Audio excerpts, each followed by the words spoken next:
Starting with you, Alex, do you agree this is not only hard racing, but playoff racing? This was hard racing at its finest, as fine as you can get at Texas Motor Speedway, at least. Like, this was a phenomenal restart won by Bubba Wallace to be able to maintain with Kyle Larson, who had, it seemed, the best car today. These were the two best cars this whole race, Kyle Larson, Bubba Wallace. But for Bubba Wallace to maintain his composure and not move at all on this restart was just so impressive to me. And I know the race didn't end the way that he would have liked. But to me, this was Bubba Wallace's best race. And I know he's going to get a lot of wrongful criticism out there because, for unfair reasons. But this was fantastic racing and it ended in an unfortunate way for Kyle Larson.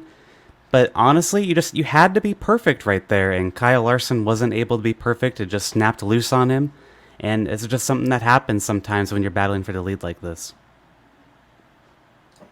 Well, against my better judgment, I'm scrolling through the Facebook comments right now. They're actually better than I was expecting. So, take that for what it's worth. But I don't know if I would say it's his best race, Alex. I still think I would put Kansas last year at number one, only because he did lead a bunch of laps to close that race out and actually finished the deal and ended up parking into victory lane this year.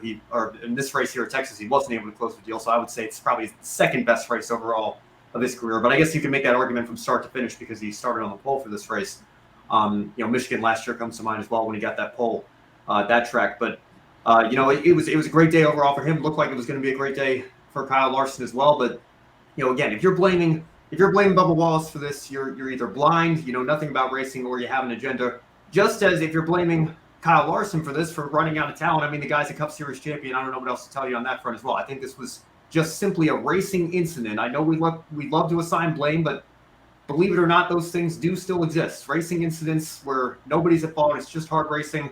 Kyle Larson just got a little bit loose, and unfortunately, because of the way Texas Motor Speedway is designed, that was the end of his day. Do we think that it's difficult in modern NASCAR with how rigid these cars are that every single racing incident, intentional or not, is kind of sending a message or might have intent behind it, guys?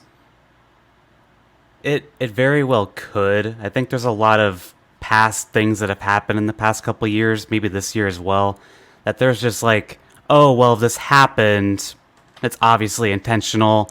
And I think you can go back to Las Vegas last year with Bubba Wallace and Kyle Larson as well.